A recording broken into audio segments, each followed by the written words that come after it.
बातमी धनगर आरक्षणाची आहे। पंढरपूरमध्ये धनगरांच्या एसटी प्रवर्गामधील आरक्षणाच्या मागणीसाठी उपोषण सुरूच आहे। आरक्षण मिळेपर्यंत उपोषणावरती दीपक बोराडे हे ठाम आहेत।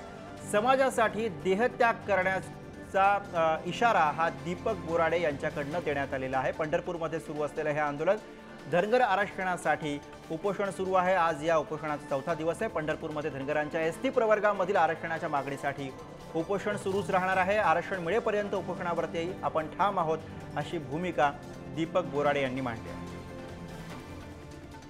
आणि याच विषयी आपण अधिक बोलूया। प्रतिनिधी माऊली डांगे सध्या आपल्या सोबत आहेत। माऊली, धनगर आरक्षणासाठी सुरू असलेले हे आंदोलन आरक्षण मिळेपर्यंत उपोषणावरती आपण ठाम आहोत अशी भूमिका दीपक बोराडे मांडतात। अगदी बरोबर आहे।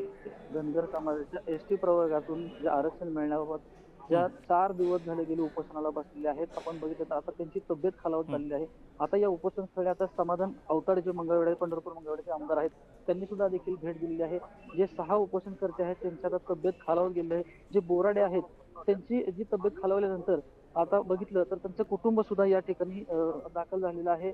माऊली हळणवर आहेत, त्यांच्या आई साहेब सुद्धा आता या ठिकाणी उपोषणस्थळी दाखल झालेले आहेत। आपण पाहिलं तर या उपोषणकर्त्यांची आता तब्येत खालावत होत आहे, परंतु सरकारनं कोणताही निर्णय घेतलेला नाही।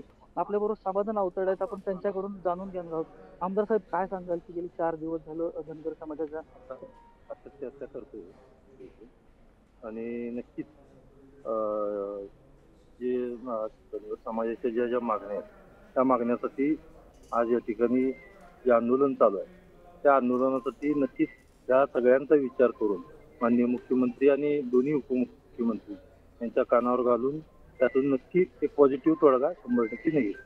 आपण बघितलं तर आता जे होते मंगळवेढा पंढरपूर मंगळवेढाचे आमदार समाधान अवताडे यांनी या आंदोलनस्थळी भेट दिलेली आहे आणि त्यांनी सांगितलं आहे की नक्कीच वरिष्ठांशी चर्चा करून याच्यावर तोडगा काढला जाईल।